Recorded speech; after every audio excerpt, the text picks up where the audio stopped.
Hello and welcome to Load Extreme training dito sa Load Extreme User Quick Guide number 1. Meron po kayong matatanggap na mga 4 na quick guides na kung saan kung paano nyo paano kayo maglo-loading, paano gumagana yung system natin, and all of that. So, without much further ado, let me just go over dito sa User Quick Guide number 1. So, meron na kayong TUID, which is a Techno User ID, at meron na rin kayong PIC, which is a Personal Identification Key, in short, password. Yun po yung dalawa na kailangan ninyo talagang i-secure na walang makakaalam kasi consider this as an ATM card na kapag nanakaw yung PIC ninyo o yung password ninyo together with your ID, pwede nilang makuha kung ano yung laman laman ng account na yon.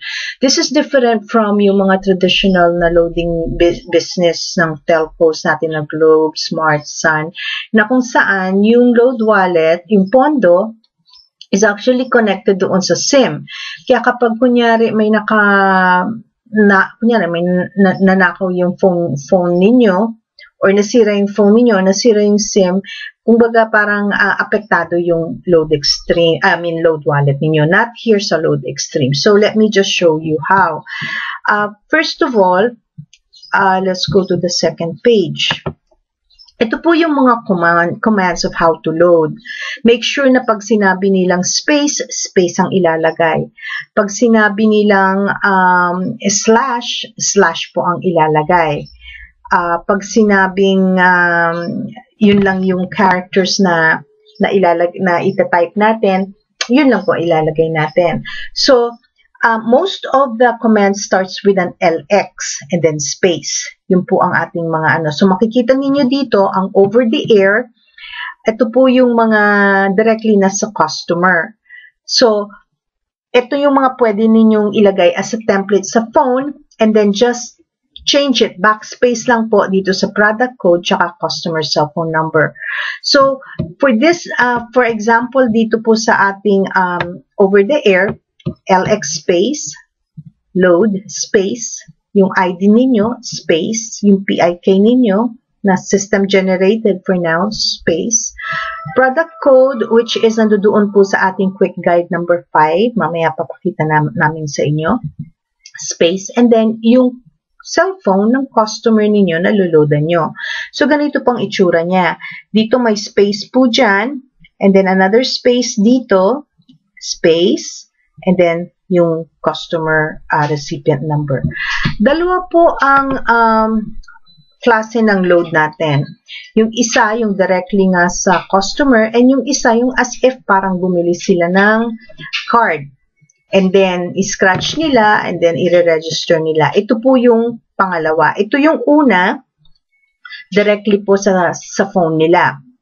Itong pangalawa, meron pong instructions pa na kailangan nilang gawin para ma-register yung load na yon. Ito po ang iniiwasan natin sa mga bago na mga retailers.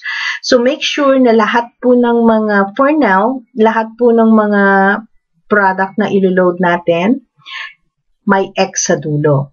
So, just in case naman po na ito ang naggawa na i-send ninyo, and then nagtataka yung customer kasi yung customer nyo is used to just receiving it without, registering yung product na yon, pwede natin ulit i-resend.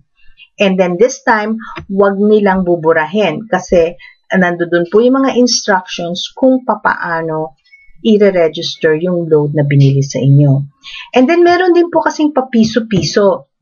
Ito yung mga sa Globe, Cherry, Mobile, and I believe TM din po.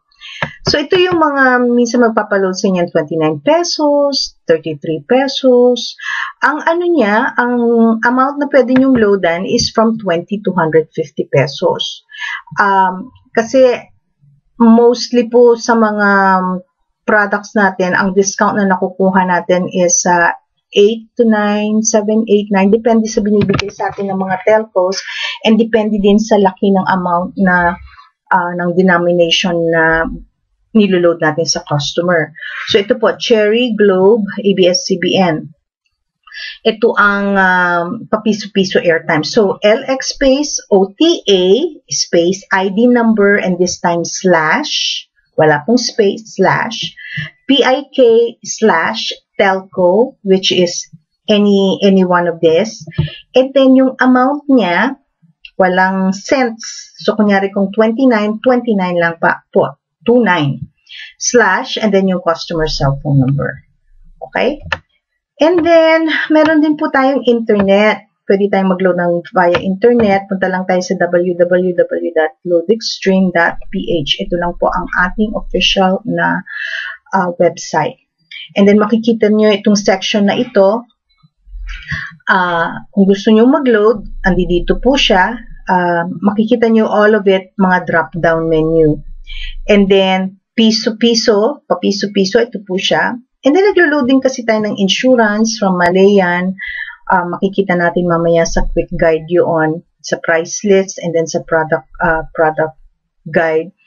Pwede din tayo mag-load ng E+ ng SM, and then, yung generika ng tawag nila e-voucher po. Ito yung the very first among yung mga pharmacy natin dito. So, pwede din po tayo dyan. Later on, papakita ko sa inyo kung paano mag-login sa LoadExtreme sa website.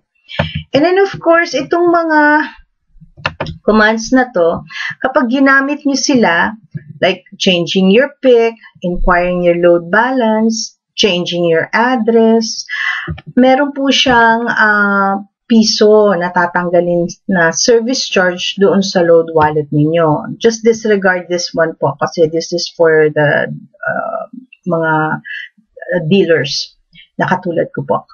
Anyway, kapag nag-load po kayo, meron kayong notification na magagaling sa gateway ninyo.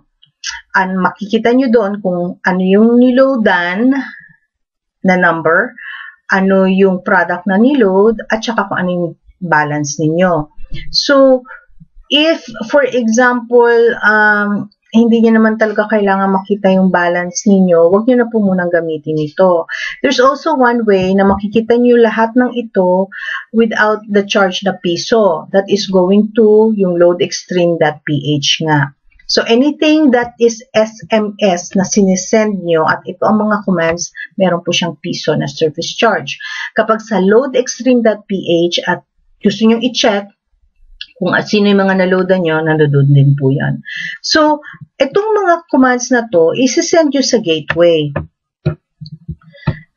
Personal gateway ninyo. Now, ganito po ang ganito natin gagawin. If, for example, ang SIM card na ginagamit nyo is Smart, itong gateway, pili lang po kayo dyan or siguro save nyo din to sa contact list nyo para either ito or ito pwede nyo gamitin. Sa Globe, ito at ito. Sa Sun, and then sa Cherry Mobile. Hindi po, ang ibig sabihin nito, hindi ko pa kunyari Sun ang loloadan nyo, Sun yung gagamitin yung gateway. Hindi, isa lang ang gagamitin yung gateway para loadan lahat ng telco product. So, disregard na lang din po ito kasi ito lang yung way ng system para i-divert yung traffic para pero make sure na meron kayong backup na mga numbers. Actually, pwede kunyari, kasi ako nga po isa Sun, pwede kong gagamitin din itong Globe. Meron naman akong Anli, text-to-all network. Kaya pwede kong gamitin. And make sure din na kapag naglo-load kayo, meron din po kayong load. Kasi hindi naman, unless FB ang ginagamit ninyo or kailangan din po may load ang personal na cellphone ninyo.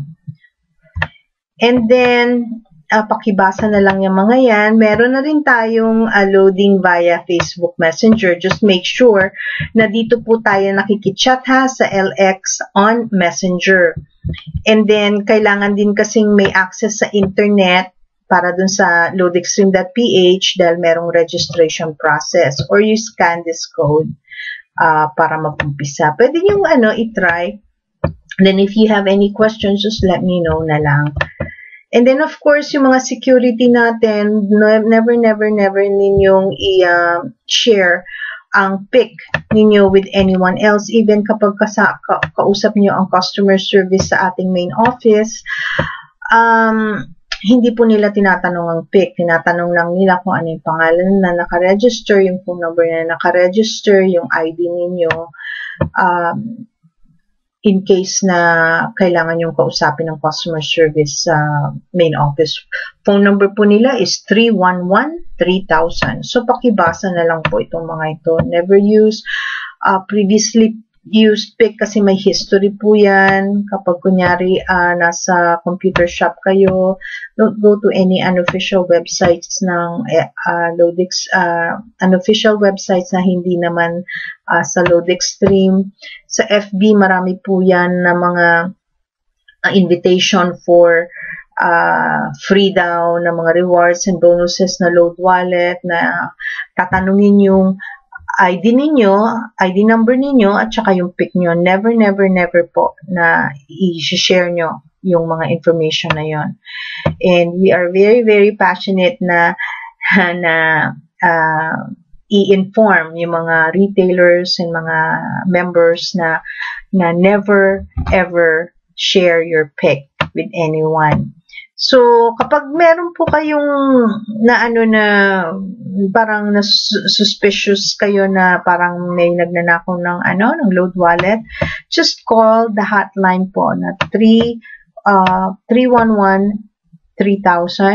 or change your PIC right away. Especially po dun sa mga tindahan na pinapagamit nyo kung sa mga assistants ninyo, yung ID, yung account, make sure na i-change nyo po yung PIC kapag nag-iba na naman. Kasi pwedeng sila din ng matempt na kumuha ng mga Load Wallet or Anyway, para lang po maiwasan yung mga ganon, just secure your PIC. Pakibasa na lang din po to na yung mga wrong commands, kapag sinabing space, pag sinabi pong // and then meron din tayong tinatawag na 30-minute rule, na kapag kunyari po meron kayong sinend na command and then hindi naman siya pumasok dahil there are other reasons, kasi congested ang network or may traffic ang telco or busy ang telco, nangyayari po yan. So, ang tendency po natin is sisend na naman natin. If within 30 minutes or 20 minutes po from my experience, walang dumadating, huwag niyo pong sunod-sunod na i-send yung command. Kasi sabihin ng system, oops, wait a minute kasi na-doble mo. Kapag uulit-ulitin nyo pa po yun, baka i-blacklist pa yung number. And in that case, kailangan po nating tawagan ng customer service para i-unblock yon. Kasi sabihin ng system, oops, mukhang may nakanakaw ng account ninyo and i-block muna namin ito.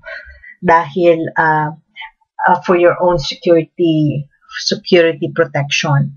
So, kapag kailangan nyo naman ng i-send, kunyari, wala tayong product for 900 na denomination, pwede nyo naman gawing i-send nyo ang the same one, except dun po sa dulo ng kanilang phone number, lagyan lang ng A, B, and C. So, ang total pong product na na-load nyo dito is 900. So, yun lang para makita lang ng system na, oops, hindi ito doble.